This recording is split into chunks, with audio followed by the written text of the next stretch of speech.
I'm Rachel Carter, 36 years old, standing under the Texas sun while the smell of barbecue and judgment hangs in the air.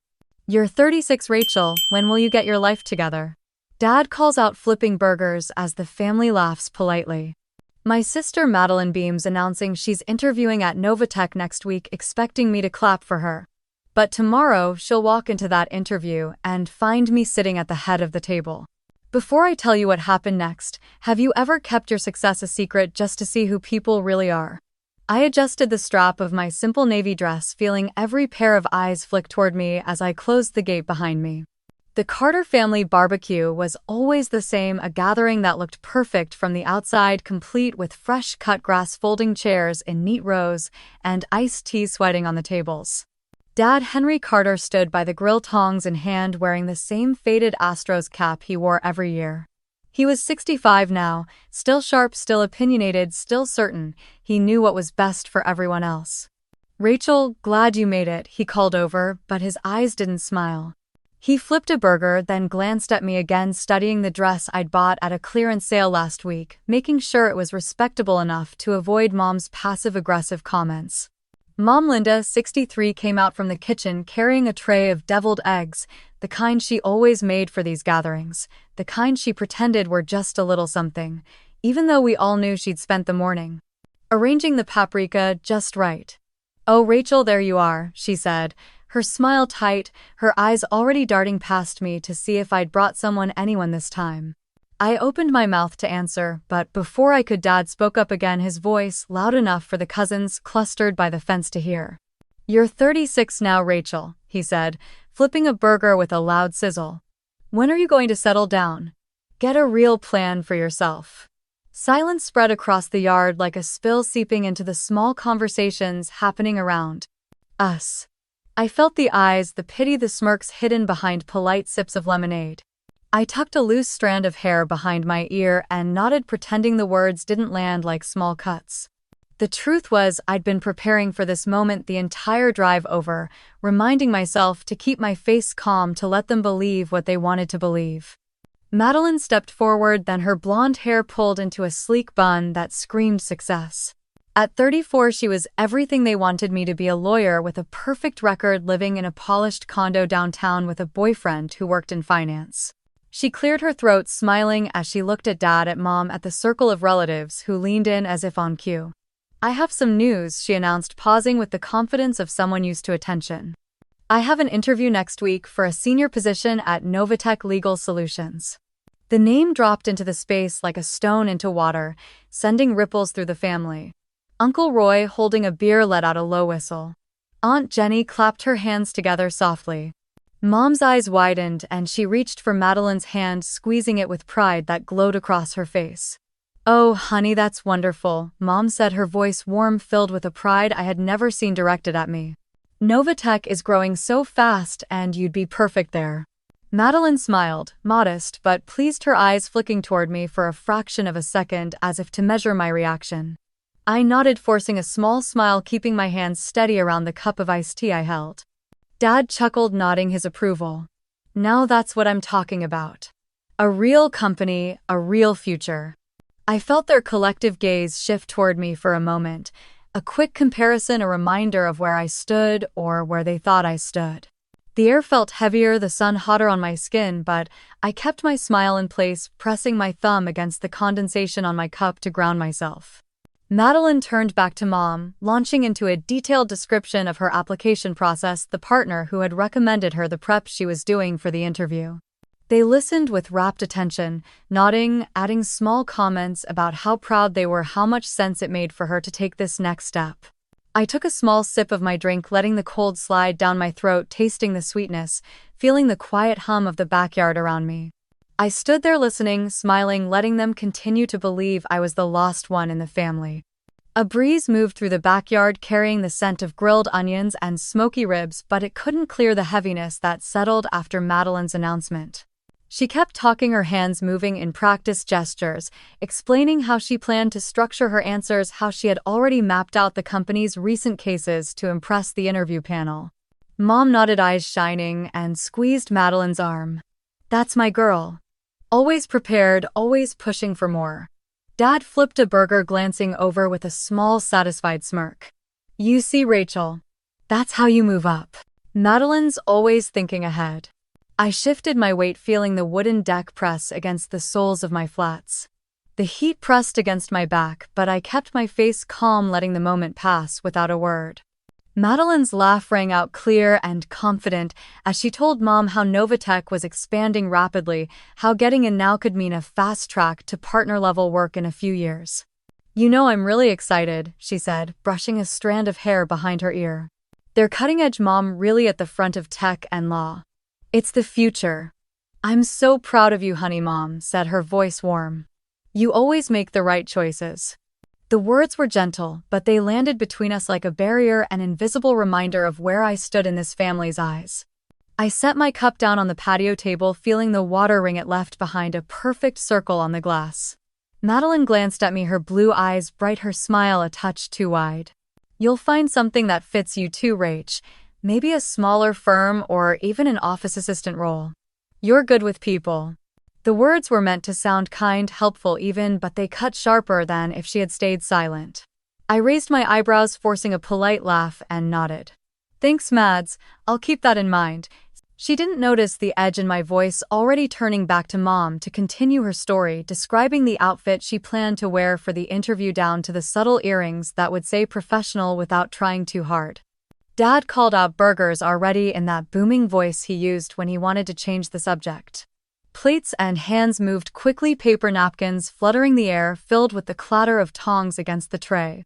I took a plate, moving down the line, squeezing mustard onto a bun, listening to the hum of conversation around me. I heard Novatech just signed something big with one of those space companies, Uncle Roy said, leaning in toward Madeline.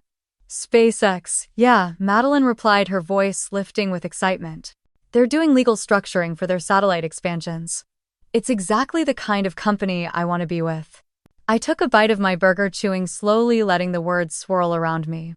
The irony was thick, but I swallowed it down with the taste of grilled beef and mustard, keeping my expression calm.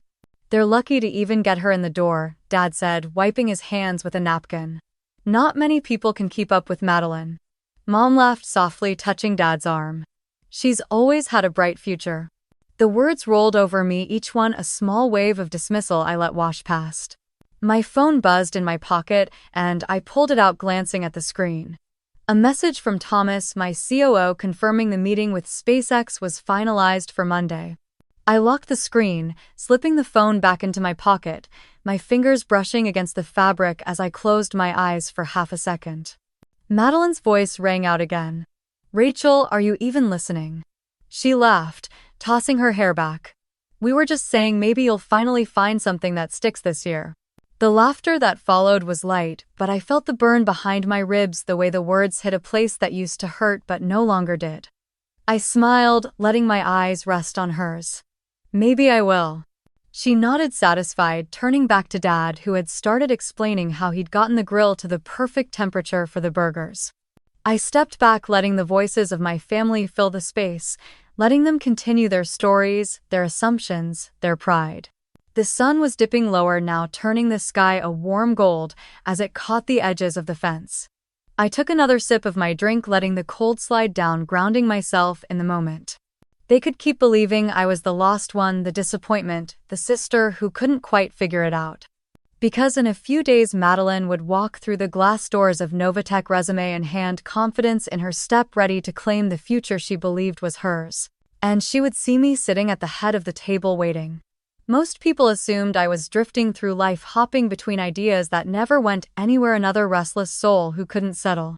They didn't know about the nights in that tiny one-bedroom apartment in Plano, the glow of my laptop lighting up the cracked paint on the walls as I coded until my eyes burned. I lived on ramen noodles and cold coffee, hair pulled back, fingers stiff from typing, pushing through the fear that maybe they were right, maybe I was throwing everything away. The first year after I dropped out of law school, I felt the weight of their disappointment even hundreds of miles away. Mom's tight voice on the phone, Dad's silence, the way Madeline never asked me about my plans. But as I taught myself how to build algorithms, how to structure code, how to think like a machine, a different kind of hope started to bloom. It was small at first, like a spark in a dark room. I would scribble ideas on sticky notes, pasting them on the wall until the cheap paint couldn't hold them anymore, mapping out a system that could change how the legal world processed documents. No one in my family would have believed me if I told them I was building something that could scan thousands of pages, sort, categorize, and highlight key clauses in hours instead of weeks. I didn't tell them. Instead, I took Mom's maiden name Hayes and filed the paperwork myself for a small LLC. Novatech Legal Solutions was born at 3 a.m. over a mug of cold coffee with me whispering to myself that it would work, that I would make it work. The first clients were small law firms around Texas, the kind that didn't get attention from the bigger tech companies. I offered them a product that was messy, unfinished, but it saved them hours of work. I answered every email, personally fixed bugs at 2 a.m. and took calls while sitting on the floor with my back against the door when I couldn't afford a proper desk. Then I met Elena Reed. She came to a local tech meetup in Dallas, her sharp eyes taking in the demo I was showing to 3 half-interested lawyers sipping lukewarm coffee. When the others left, she stayed behind, arms crossed, watching me pack up my laptop.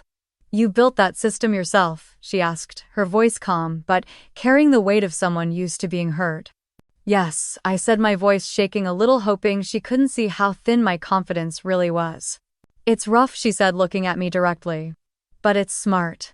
She handed me her card, told me to call her, and walked away before I could even thank her.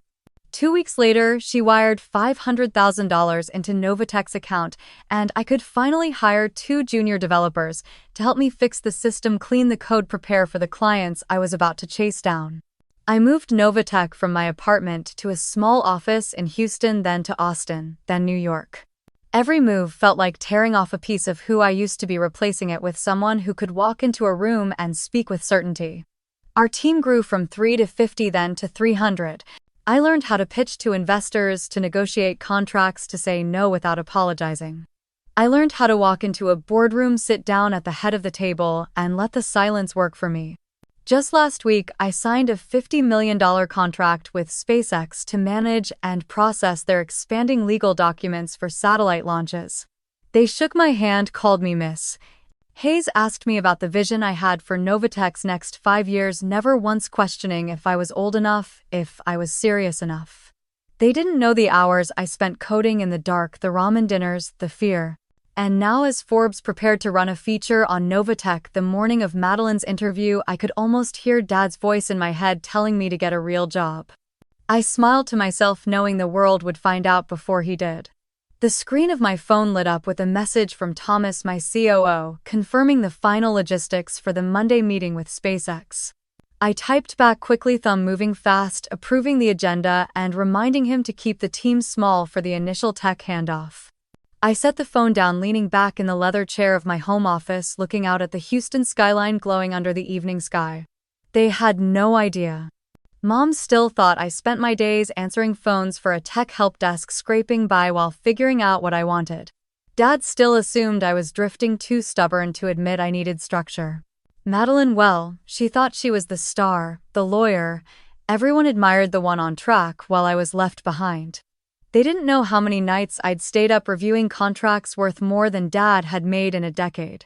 They didn't see the conference calls at dawn with clients in London, Tokyo, or the way I had learned to stand in front of a room full of men twice my age and tell them how we would change the legal industry. They didn't know because I chose not to tell them. When I signed the lease on our first real office in Houston, I used Mom's maiden name Hayes on the paperwork, ensuring that if Dad decided to Google me, he wouldn't find a single thing that tied me back. It wasn't spite. It was protection. The first time we hit $1 million in revenue, I celebrated alone with a cheap bottle of champagne in that same tiny apartment, sitting on the floor with my laptop open, answering customer support emails between sips. The day we hired our 50th employee, I called Elena, the woman who believed in me when I was just a girl with a messy pitch deck and tired eyes. "You're not slowing down," Elena said, her voice warm but firm. "Don't forget to breathe, Rachel." "I know," I replied, looking around the new office, empty still but buzzing with potential. Elena had put in $500,000 when Novatech was nothing but a rough prototype and a dream. She never hovered, never pressured, but she checked in, reminded me to see the bigger picture when I got lost in the daily grind. The day we hit our first big milestone, a small law firm in Austin landed a settlement they credited to our system's ability to review thousands of pages in hours. I remembered sitting there, the client's voice on speaker thanking us, thanking me. That was the day I knew I hadn't wasted my life. Now with SpaceX, we were no longer the quiet disruptor. We were on the map. I could almost see the article. Forbes would run the headline in bold above a photo of me in a navy blazer, arms crossed, standing in front of our Houston office. Novatech Legal Solutions, the quiet giant behind SpaceX's legal operations. I could see Mom clipping the article, her hands trembling, a little unsure how to process what she was reading. I could hear Dad clearing his throat, trying to find the words to cover the years of dismissive comments. Madeline would be getting ready that morning, straightening her blazer, checking her makeup, rehearsing her lines, not knowing that when she walked into that glass building, she would be walking into my world. For years, I stayed silent, working in the shadows, letting them believe I was lost. But sometimes justice comes quietly, wrapped in the sound of your own footsteps as you walk into your office, head held high, ready for the world to finally see. Sometimes justice comes late, but it comes. Madeline had always been the pride of the family, the one who never stumbled, never questioned the path laid out for her. She walked through life with a certainty I used to envy, her law degree from UCLA hanging on Mom and Dad's wall like a trophy they could point to during dinner parties. She worked at one of those shiny law firms downtown, the kind with glass walls and marble floors, the kind that made people nod in approval when you mentioned it.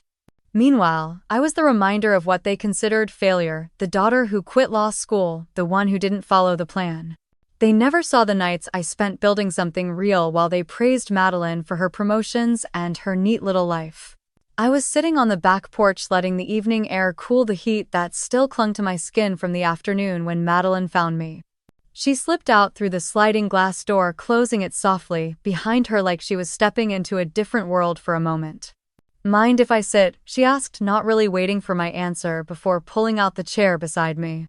I shrugged, taking a slow sip from my water, watching the last bit of sun dip below the fence. She glanced at me, her face glowing from the lights strung up around the patio, her lips curled in that confident smile she always wore. "Rachel," she started, leaning forward a little. "I know things haven't exactly worked out the way you wanted." I turned my head, looking at her, but said nothing. She kept going, her voice soft, but filled with that unshakable certainty. "I just want you to know I'm rooting for you. I really hope you find something stable, something that fits." She meant it as kindness, I think, but it felt like a soft punch to the ribs. I nodded, letting her believe I appreciated it, letting her feel like the good sister for offering me encouragement. She smiled, relieved, then straightened up, excitement lighting her eyes. "I didn't tell you the best part earlier."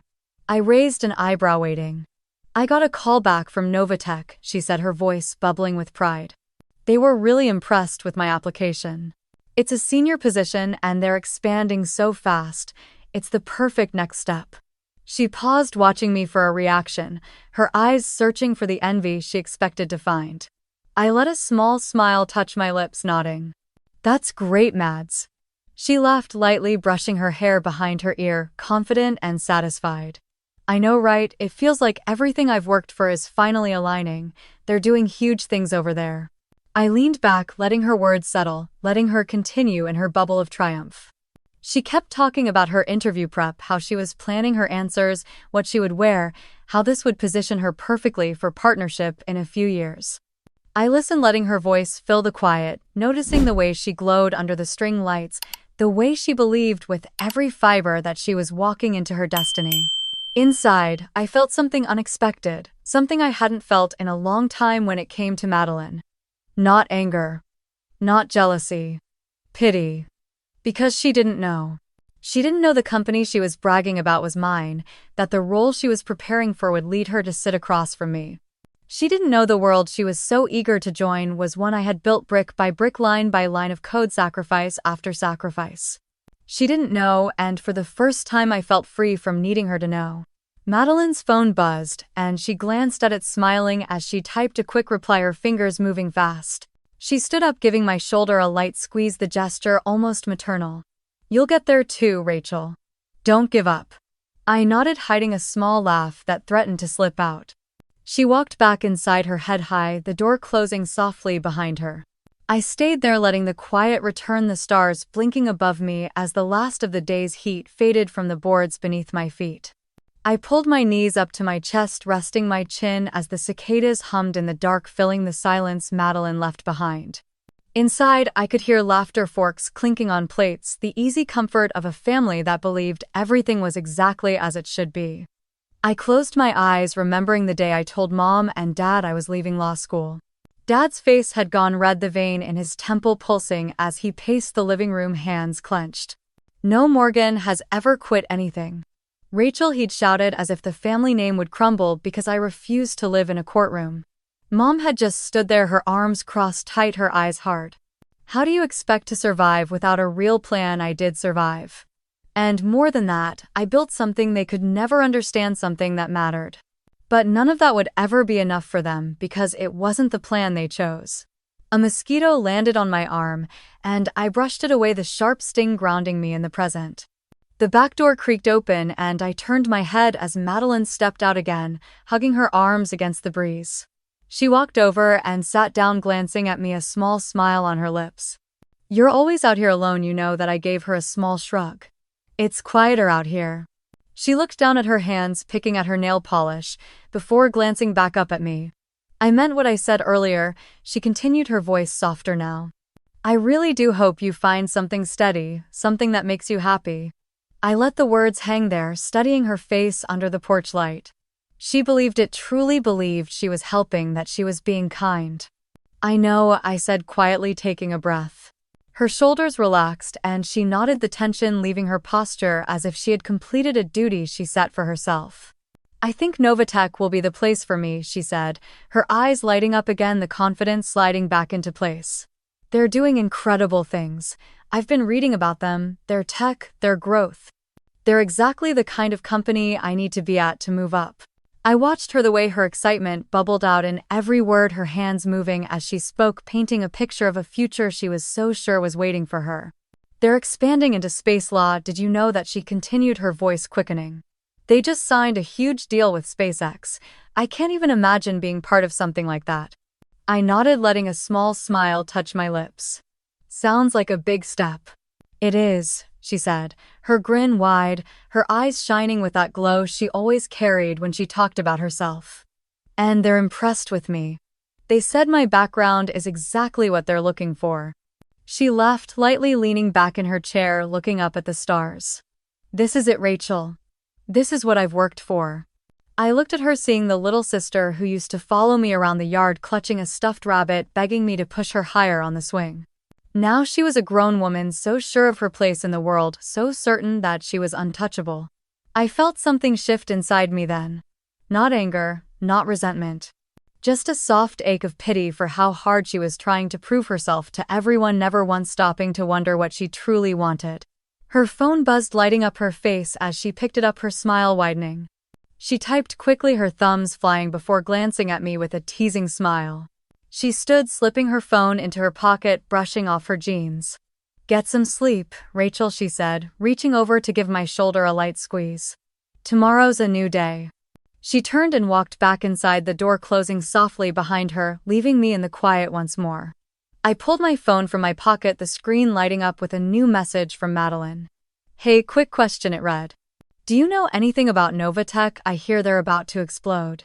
The clock on my wall glowed 11:02 p.m. as I stood by the window, looking out at Houston, the city lights blinking against the dark sky like quiet promises. My phone buzzed in my hand again, Madeline's name lighting up the screen. I hesitated, taking a breath before answering, letting the line open with a soft click. "Hey Mads," I said, keeping my voice even. "Rachel, you're up," she said, her voice bright but edged with a nervous energy I recognized immediately. "Couldn't sleep," I replied, watching a red tail light streak down the highway far below. She let out a small laugh. "Same here. Big day tomorrow." "Yeah," I said, letting the silence fill for a second. "So I know you've done some tech stuff," she continued, her words careful, trying to sound casual. "I was wondering if you could give me a few tips for tomorrow. Novatech is big on innovation, and I want to say the right things." I let out a slow breath, the corners of my mouth twitching. "Sure. What are you thinking of focusing on?" She started talking fast, her words tumbling over each other. They asked me to prepare thoughts on how tech can streamline legal processes, maybe ideas on contract automation or client onboarding. I've read up, but you've always been good at explaining these things simply. Her praise was unintentional, a slip in the armor she always wore. You should talk about how AI can handle first-pass document reviews, I said, shifting to sit on the edge of my couch. Emphasize accuracy and time saved for clients. Show them you understand the balance between tech efficiency and human oversight. She hummed in agreement, and I could almost see her nodding, pacing in her apartment, her notes spread out on the coffee table. That's good. Really good, she said. And maybe I can mention client confidentiality in cloud systems. Exactly, I said. And be ready to explain how you'd handle client resistance to new tech. They'll want to see you can manage change. She scribbled something down, the faint scratching of her pen echoing softly through the line. You know, Rachel, she said, pausing, you're really smart. I wish you'd find something steady. A place where you could use that brain of yours for something secure. I looked out at the city again, the skyline sharp under the moonlight, the quiet hum of cars in the distance. I'm doing okay, I said, letting the words settle. I know, she said, but I could hear the disbelief under her words, the soft pity she didn't even realize she carried. There was a pause before she continued, her voice lighter now. Who knows, maybe once I'm in at Novatech I can keep an eye out for you. They probably need people in support or admin. It would be good for you, Rachel. Steady hours, benefits. I let out a quiet laugh, not unkind, shaking my head as I rubbed my thumb across the edge of my phone. That's kind of you, I said, simply swallowing back everything I could have said. She didn't hear the edge in my voice, too wrapped up in the future she was planning, too sure she was helping. Anyway, I should let you sleep, she said, letting out a long breath. Big day tomorrow. Yeah, I said softly, letting the word hang. Thanks, Rachel, she added, her voice warm, grateful, still so unaware. Good night, Mads, I said. Good night. She hung up, and the quiet returned, the glow of the city lights washing over the room as I stood there, phone still in my hand. I closed my eyes, pressing the phone to my chest for a moment, letting the weight of tomorrow sink in.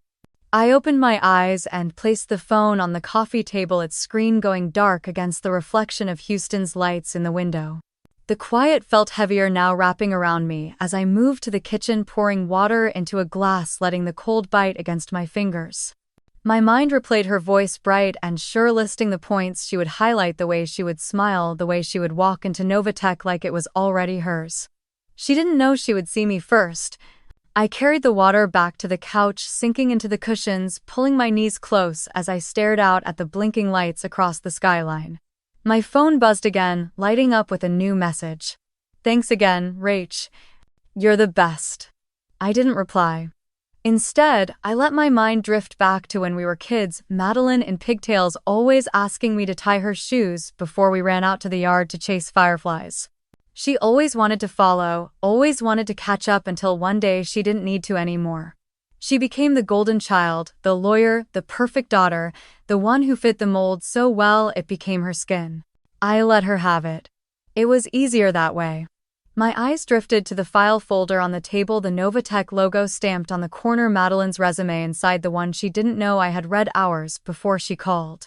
I saw the words she had carefully chosen, the way she framed her work, the lines she blurred to make herself look bigger in the room. She was good, but not as good as she believed. I pulled the folder closer, flipping it open, scanning the lines I had already memorized. Strong but untested. Confident but not prepared for the questions I would ask. And she would be sitting across from me tomorrow, watching as I asked them. The thought pulled a strange ache through my chest, a mixture of sadness and something like relief. Relief that I no longer needed her approval. No longer needed to prove my worth against hers. Sadness that she still needed mine. I closed the folder, pushing it aside, letting it fall against the coffee table with a soft thud.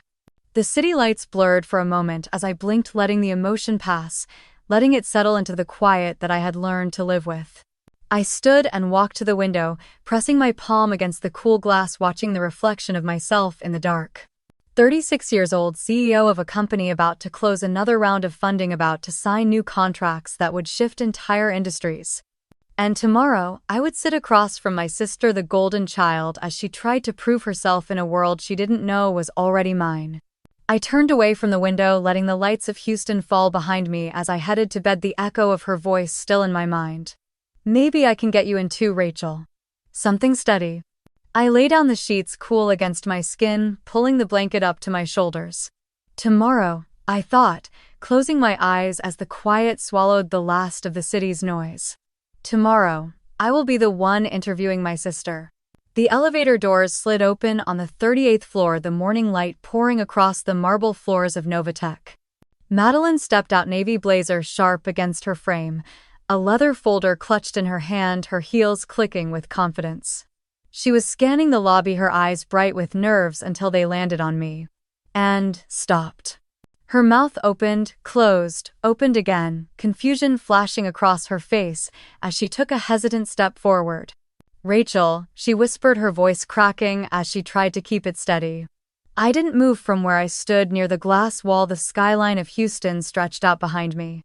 Good morning, Miss Hayes, one of my team called as they passed, nodding respectfully before disappearing down the hallway. Madeline's eyes flickered at the greeting, her brows pulling together as she looked back at me. I gave her a single nod, letting the moment stretch, letting the weight of it settle between us. This way, I said, turning and walking toward the main conference room, the sound of my heels echoing against the polished floor.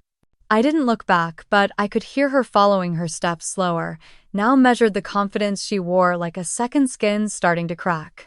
Inside the conference room, sunlight poured across the long table, the chairs arranged neatly, the screen displaying the Novatech logo glowing softly. I walked to the head of the table, setting my notes down, letting my hands rest on the chair before pulling it out and sitting. Madeline stood in the doorway, frozen, her eyes wide, her fingers clutching the folder so tightly her knuckles were white.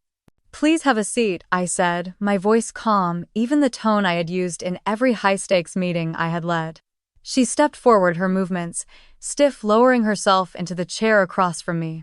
For a moment, neither of us spoke. I studied her, the way her shoulders rose and fell with each breath, the way her eyes darted around the room before landing back on me. What is this? She finally managed, her voice small. I tilted my head, letting a breath pass before answering. I'm Rachel Hayes, I said, meeting her eyes directly. CEO of Novatech. Her face strained of color, her lips parting as she tried to form words that wouldn't come. But you said. She stammered, her voice cracking as she clutched the folder closer to her chest. I never said I wasn't building something, I replied softly, but my voice held firm. She swallowed hard, her eyes glistening as she blinked rapidly, fighting to hold her composure. I turned to the screen, clicking the remote, pulling up the first slide of the interview agenda. We'll proceed, I said, letting the tone shift back to the CEO who ran this room, who commanded this space. Madeline nodded, but her hands were shaking as she opened her folder, flipping through her notes with trembling fingers. The first few questions were easy ones I gave to every candidate, letting them find their footing. She answered, but her voice was unsteady, her eyes flickering to me with every word, searching for something she couldn't find. Then came the technical questions, the ones about integration, about automated review, about security layers. She tried to answer, but the words tangled, her confidence slipping as she stumbled, the polished phrases from her resume falling apart under the weight of real questions. I read about it, she said, her voice barely above a whisper, her eyes pleading. I understand the basics, but I watched her, letting the silence grow, letting her feel it, the truth settling between us in the space her words couldn't fill. She lowered her eyes, clutching the folder to her chest, her breath shaky as she tried to compose herself. I looked at her, at the sister I once protected, the one who used to ask me to fix her ponytail before school, the one who now sat across from me, undone by the reality she wasn't ready to face. She lifted her eyes to mine, the question there silent but loud in the room. She didn't look away. Her lips parted, trying to form words she couldn't find, her breathing uneven as the silence stretched. Her fingers twisted in her lap, eyes darting around the glass-walled room, searching for an escape that wasn't there. It's just... She started, her voice hoarse. They always said I was the one who had it together. I tilted my head, letting her continue. They told me to be the example, she whispered, her nails digging into the folder still pressed against her chest. I had to get the grades, Get the job, get the life. She laughed to sound sharp and broken. And I did. I did everything they asked. Her eyes lifted to mine, glistening. But I don't even know if I wanted any of it. A sharp ache pushed against my ribs, the memory of sitting alone in that Plano apartment flashing in my mind, coding until dawn while they celebrated her every small achievement as if it were proof they were good parents. Madeline, I said softly, keeping my voice calm, you don't have to prove yourself here. Her breath caught her chin, trembling as she shook her head. But I do. Don't you get it, Rachel? If I don't get this, if I don't keep moving up, then what was the point of all of it? I exhaled slowly, the weight of years of silence pressing on my shoulders. Is this what you want? I asked, letting each word land. She froze, blinking fast, her mouth opening and closing. What if I don't know? She whispered. The vulnerability in her voice pulled something deep inside me, something that had long stopped expecting this honesty from her. Her eyes dropped to the table, tears landing on the wood, dark circles spreading as she tried to wipe them away quickly. I don't want them to see me fail, she choked out. I can't let them see that I don't have it together. I leaned forward, lowering my voice. Failing doesn't mean you're broken, Madeline. Her eyes snapped up, anger flickering behind the fear. Easy for you to say. You don't care what they think. She didn't know how wrong she was, how many nights I lay awake wondering if I was making a mistake, if I was letting them down. I cared, I admitted, my voice quiet for a long time. She swallowed hard, a tear sliding down her cheek. Then why didn't you tell them? I paused, letting the words form carefully. Because I needed to know who I was without their voices telling me. Madeline let out a sob, clapping a hand over her mouth as her shoulders shook. She took a shaky breath, lowering her hand, tears streaking her makeup eyes red. I don't know who I am without it, she whispered. I stayed quiet, letting her words hang in the air, the morning sun warming the glass, the light catching the tears on her cheeks. The confident sister was gone. In front of me was a woman, scared, tired, desperate to be seen. I opened the folder she had dropped, glancing at her resume, the lines she had highlighted to impress, the words crafted to look bigger, stronger, more certain. You're smart, I said calmly, and capable. She looked at me, blinking, her chest rising and falling rapidly. But you're lost, I added gently, just like I was. She pressed her lips together, her breath catching, her hands trembling on the table.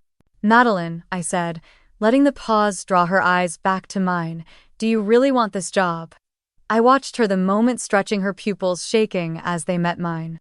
Or do you just want them to finally see you? She stared at me, breathing hard, tears sliding down her cheeks as the question settled between us. The conference room was quiet, only the hum of the city outside, the clock ticking softly on the wall. Madeline's lips trembled. Cheer. Why didn't you tell me? Her voice cracked raw, her eyes searching mine for something she didn't know how to ask for. Why did you hide this from me? She whispered, clutching her hands together so tightly her knuckles turned white. I leaned back, letting out a slow breath, feeling the years of silence pressing against my ribs. You never asked, I said softly, keeping my eyes on hers. She flinched, her shoulders jerking, pain flashing across her face. That's not fair. I tilted my head. Isn't it? Her mouth opened, closed, frustration mixing with hurt. I thought you were lost. She let out a short, bitter laugh, wiping tears from her face with the back of her hand. I thought you were the failure. I stayed quiet, letting her words echo in the glass room, letting them land.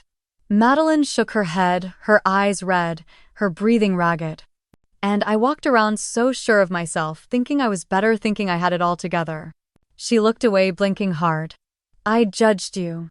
I judged you every time we sat at that table and they asked you what you were doing with your life. Her voice broke, a sob catching in her throat. And you just sat there letting me think it.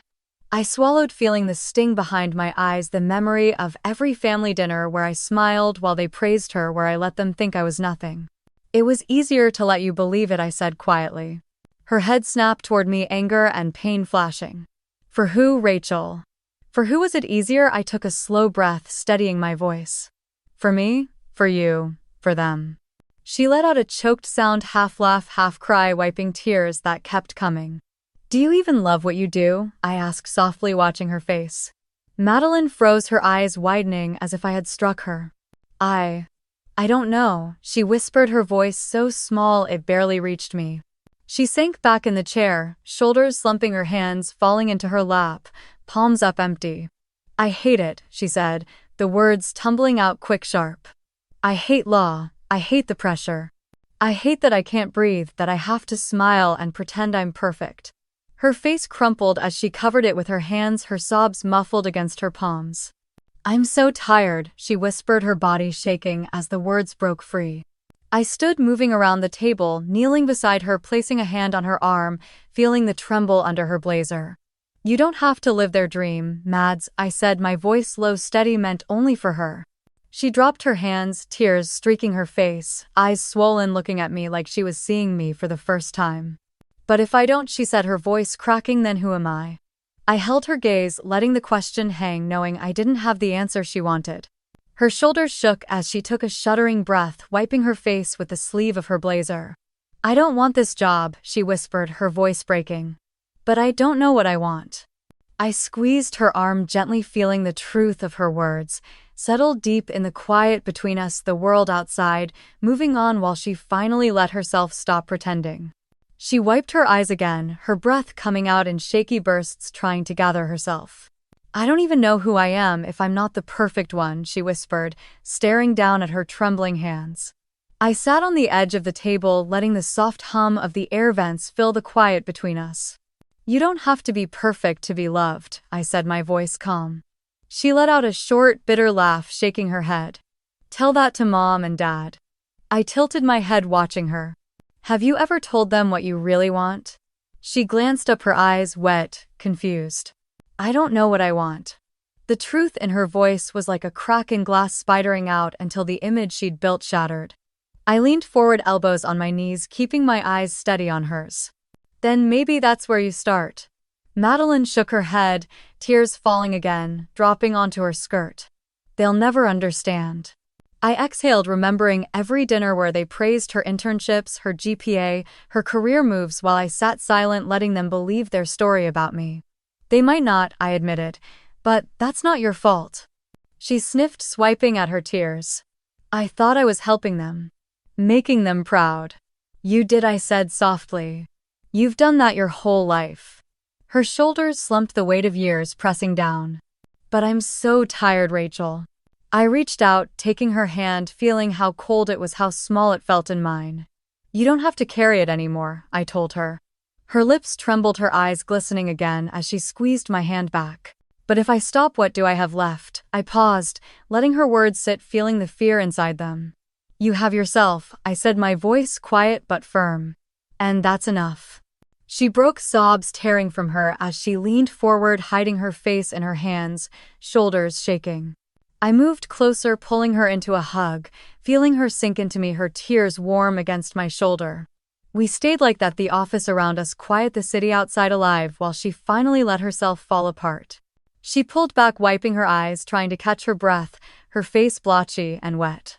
I don't want this job, she whispered, her voice raw. I nodded, brushing a strand of hair from her face. Okay. But I don't know what I want. Instead, she said, her eyes searching mine. I held her gaze, letting her see. I wasn't judging, letting her see that I understood. Then let's figure it out, I said. She took a deep breath, letting it out slowly, her hands still shaking as she wiped her cheeks.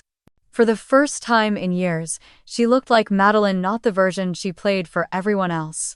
The door to the conference room was still closed, the world outside waiting, but in that moment it felt like time had stopped for her to breathe. She squeezed my hand again, her eyes soft, scared but open. Okay. And I knew as I held her hand that this was the moment her real life would begin. That evening we pulled up to the old brick house together, the porch light already glowing against the darkening Texas sky. Madeline sat in the passenger seat, staring at the front door, twisting her fingers in her lap, her breath uneven. I don't know how to do this, she whispered, her voice small. I glanced at her, letting a soft smile touch my lips. You just tell the truth. She let out a shaky breath, nodding once before we stepped out, the gravel crunching under our shoes as we walked up the familiar steps. Mom opened the door before we could knock, her face lighting up, her arms reaching for Madeline immediately. Sweetheart, there you are. Madeline hugged her back, stiff but trying, as Mom pressed a kiss to her hair. We stepped inside, the smell of pot roast and rosemary wrapping around us, the familiar hum of the old ceiling fan turning slowly above. Dad was at the table, glasses low on his nose, reading the newspaper with his coffee, his routine never changing. "Girls, you're right on time," he said without looking up. We took our seats at the table, the plates already set, the pot roast steaming in the center, everything looking exactly like it had every Sunday for years. Mom poured iced tea into glasses, her eyes bright. "Madeline, how was your interview, honey? I'm sure you impressed them." Madeline's hand froze on her napkin, her eyes darting to mine, her throat working as she swallowed. The room grew quiet, the only sound the slow tick of the clock on the wall. I set down my fork, letting out a slow breath. "It went differently than you think." Mom's brow furrowed, confused. "What do you mean?" I met her eyes, calm, steady. Madeline wasn't the only one at that interview. Dad lowered the newspaper, his eyes narrowing. "Rachel, what are you saying?" I took a breath, letting it fill my lungs before speaking. "I'm the CEO of Novatech, the company Madeline interviewed with." The words dropped into the room like a stone in water, the ripples immediate. Mom's eyes widened, her hand flying to her mouth, tears instantly filling her eyes. "No. Rachel, that's not possible." Dad's face went red, his jaw tightening, the vein in his neck pulsing. "This is some kind of joke." "It's not," I said softly. Mom grabbed her phone, her hands shaking as she pulled up the Forbes app, scrolling quickly, her breath catching as she found the article.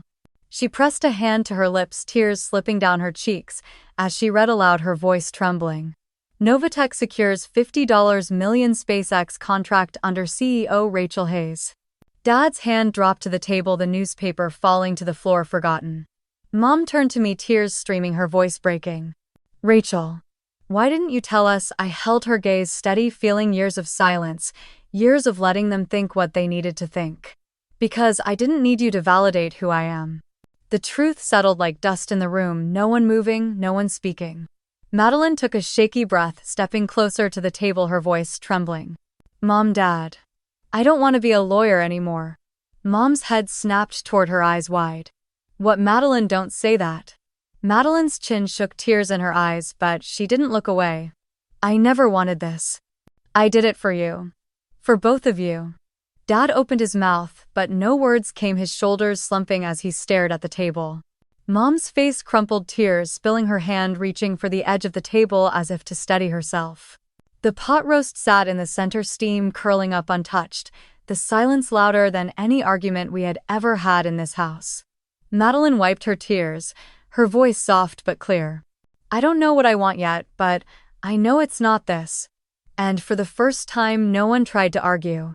Dad's shoulders slumped as he leaned back, the weight of his expectations folding into the silence. Mom reached for a napkin, dabbing at her tears, her lips trembling as she tried to find words. The forks on our plates lay untouched, the pot roast cold, the smell thick in the room. Madeline glanced at me, her lips pressing together as she tried to steady her breathing. I gave her a small nod, letting her know she didn't have to fill the silence anymore. Mom's voice broke as she finally spoke. "Maddie, we only wanted you to have security." Madeline's eyes flickered, sadness and exhaustion crossing her face. "I know, Mom." She folded her hands on the table, the knuckles white. "But I've been living your dreams, not mine." Dad rubbed a hand over his face, his wedding ring catching the light, his eyes downcast. "You think we did this to hurt you?" he asked quietly, his voice rough. Madeline's shoulders shook as she let out a breath. "Number, I know you thought you were helping." She looked at both of them, her voice gaining strength. "But I'm not happy." The words were simple, but they cracked something open in the room, the truth echoing between the four of us. Mom's hands trembled as she set the napkin down, her eyes meeting mine, glassy and red. "Rachel, why didn't you tell us about Novatech?" I inhaled, letting the air fill the space in my lungs that had always felt tight around them. "Because you never asked," I said softly, holding her gaze. Her lips parted, a small sob catching in her throat as she looked away, her shoulders shaking. Dad reached for the printed copy of Forbes beside his plate, his eyes scanning the article again, the headline bold beneath my photo. He swallowed, the sound loud in the quiet kitchen as he lowered the paper, his eyes meeting mine. "I didn't know," he whispered. I nodded.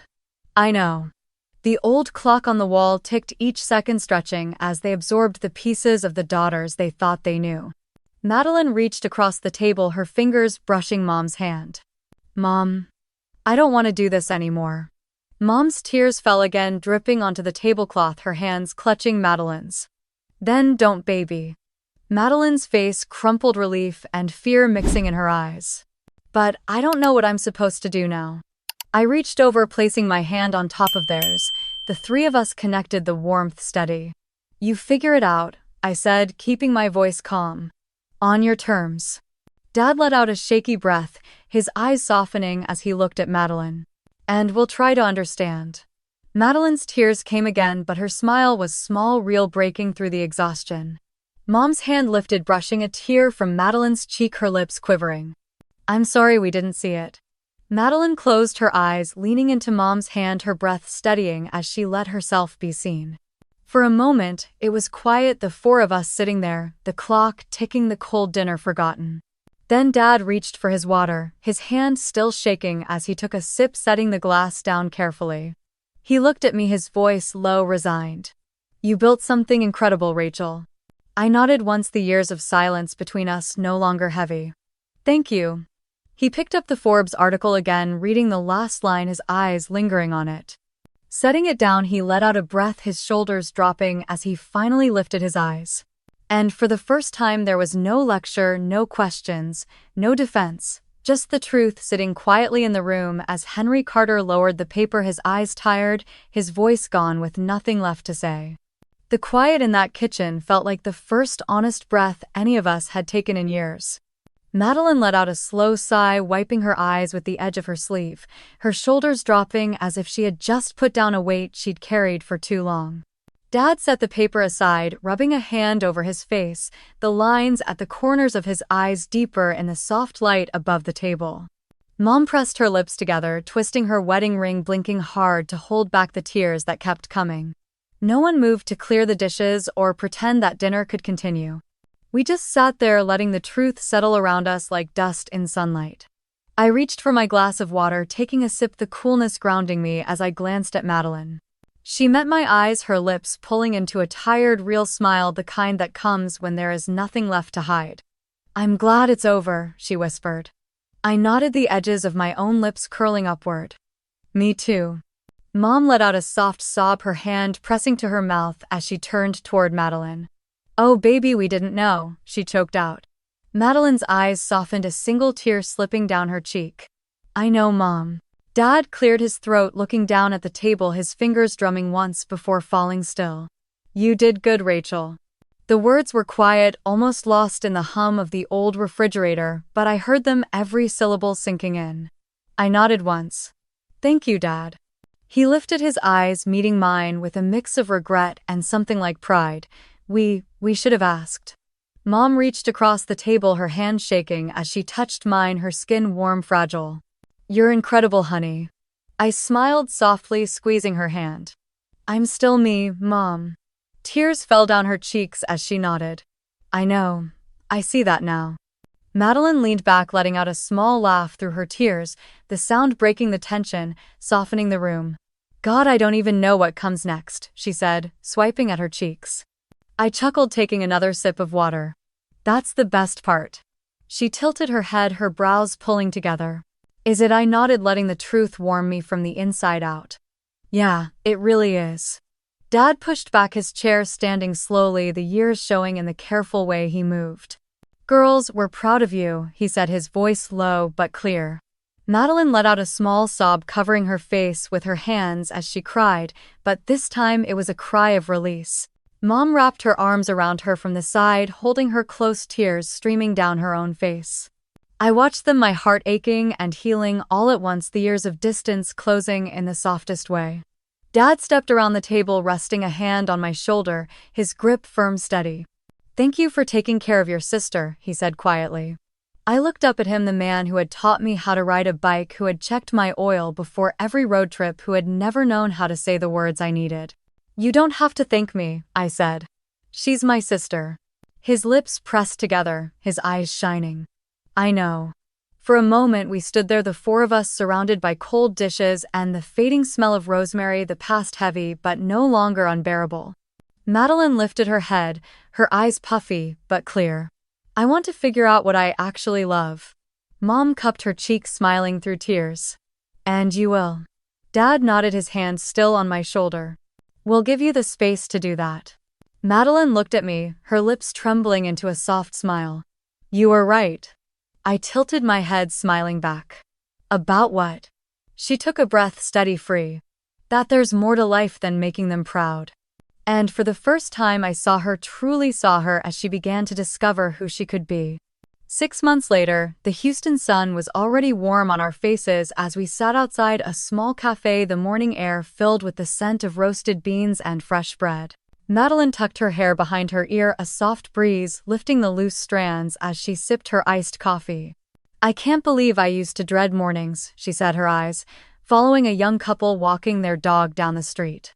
I smiled, stirring a packet of sugar into my coffee. "Life looks different now." She nodded, a small, peaceful smile touching her lips. "I'm different now." We sat in a comfortable silence, the city waking up around us, car engines humming, a cyclist ringing his bell as he passed. "I start the new workshop next week," Madeline said, her voice calm but excited.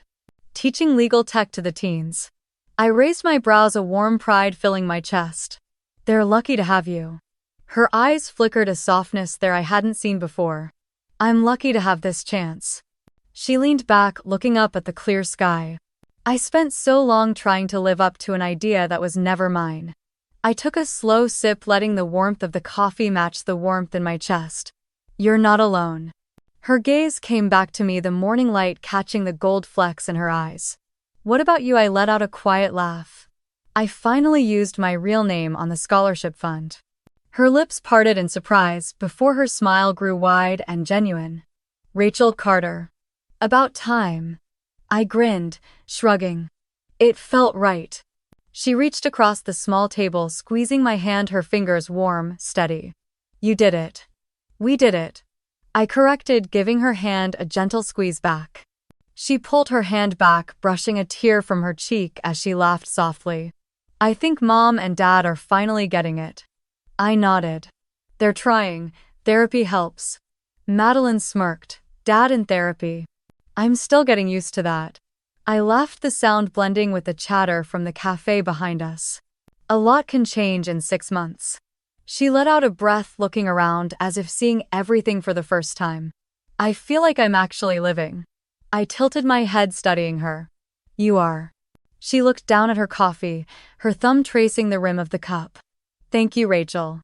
"For what?" I asked, genuinely curious. "For showing me there's more to life than making everyone else happy," she said, her voice soft but certain. A breeze passed, lifting a napkin off the table, and I caught it, setting it back down as we both laughed. Across the street, a bus pulled up, kids hopping off with backpacks, their voices bright in the morning light. Madeline watched them, her smile, small but full. "They don't know how good they have it." "Maybe they will," I said, taking another sip, letting the moment stretch. We didn't need to say anything else. We sat there, sisters equals free in a way we had never been before. The sun rose higher and I closed my eyes for a moment, feeling the warmth on my skin, the freedom in my chest. For the first time, I wasn't proving myself to anyone. I was just living. Have you ever been in a situation like this? Share in the comments.